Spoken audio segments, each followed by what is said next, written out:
বলেছিলাম যে আমার পরিবার আর রাজনীতি করবে না, তবে আমাদের নেতাকর্মীর উপর যেভাবে হামলা হচ্ছে এই পরিস্থিতিতে আমরা হাল ছেড়ে দিতে পারি না।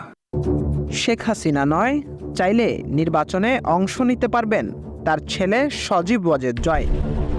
গতকাল জাতির উদ্দেশ্যে দেওয়া ভাষণের পর প্রধান উপদেষ্টার প্রেস উইংকে দেওয়া বিবৃতিতে এমনটাই জানিয়েছেন অন্তর্বর্তীকালীন সরকারের প্রধান উপদেষ্টা ও নোবেলজয়ী অধ্যাপক ডক্টর মোহাম্মদ ইউনূস।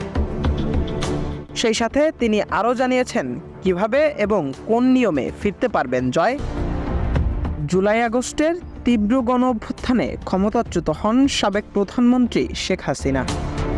শেখ হাসিনার দেশত্যাগের পর তার নামে জুড়ে দেওয়া হয়েছে অর্ধশতাধিক হত্যা মামলা সহ ১৫০টিরও বেশি গুম খুনের সহযোগী মামলা।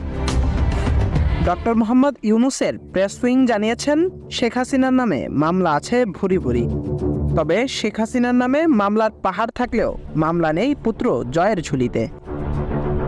যেহেতু নির্বাচন দিলে আওয়ামী লীগ নির্দ্বিধায় অংশ নিতে পারবে, সেহেতু শেখ হাসিনা নির্বাচনে অংশ নিতে না পারলেও ইচ্ছা থাকলে নির্বাচনে অংশ নিতে পারবে আওয়ামী লীগের সাবেক তথ্য প্রযুক্তি উপদেষ্টা সজীব ওয়াজেদ জয়।